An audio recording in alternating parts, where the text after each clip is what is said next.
Mambo vipi? Amedizo traders. Today I want to explain my views on Euro USD and how I take the trade today, and now my trade run in a bigger profit. Okay, let me start. First, kutoka wiki jana nimekuwa anticipate price ije huku chini kufill hizi liquidity ambazo ziko huku chini kabla price haijaendelea na trend yake ya uptrend in higher time frame, you know?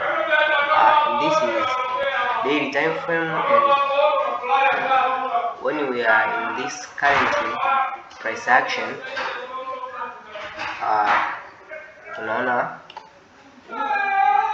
price imetengeneza lower low, lower high, lower low, lower high, lower low, lower high, lower low, lower high hapa juu, and now price ipo kwenye hii correction ya kutengeneza lower high before haijaja kufill hizi liquidity ambazo tuna anticipate price ije ku take. When you go to 4-hour time frame, we see there is downtrend here in 4-hour, as you see here, lower low, lower high, lower low, lower high, lower low, lower high, lower low, and price ipo kwenye correction ya kutengeneza lower high, the same lower high up to this area kabla haijaendelea na trend yake ya kushuka chini ku collapse liquidity ambazo ziko chini, you know. When you go to 1-hour time frame, ambayo ni entry ambayo for many times imekuwa nikifanyia maamuzi, I see the trend ilianzia hapa hivi, trend ambayo ilitengeneza lower low huku chini ilianzia ambapo kulikuwa na hii lower low, lower high, lower low, lower high, lower low, lower high, lower low, lower high, then ikaja lower low, ikatengeneza hii liquidity ika break this. Baada ya ku break hapa, price ilikuja ikaja mpaka huku juu at this level kabla haijafika huku chini, and now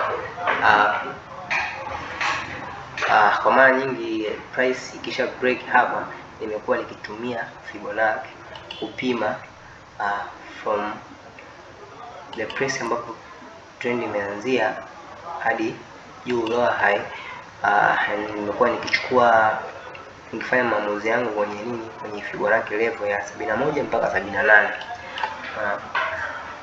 So price ikaja ikagaps kwenye hii Fibonacci area Fibonacci, and after that price ikareact juu, and next ikaja kupima tena kutoka pale ambapo price ilikuja up to area above huko juu,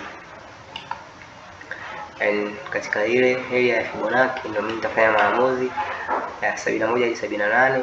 As you see here, price ikaja kuchukua entry yangu ambayo niliweka hapa, and ikaja, and now price ipo kwenye profit, and we wait our trade to hit TP here, so we must be patient, and so thanks so much. And this without forgetting Euro USD na monitor kwenye DXY ambapo ipo correlated muda mwingi sana na GBP USD, AUD USD au USD. As kama tukiangalia hapa kwenye GBP USD, at the same nilichukulia entry at this area Fibonacci area, and the USD nothing much in common, ya kuwa na mazingira yote ambapo nilichukulia entry. Ukija kwenye AUD USD, AUD USD the same, nilichukulia entry yangu hapa hivi baada ya kuona hizi liquidities, you know. So thanks, and God bless you, keep fighting.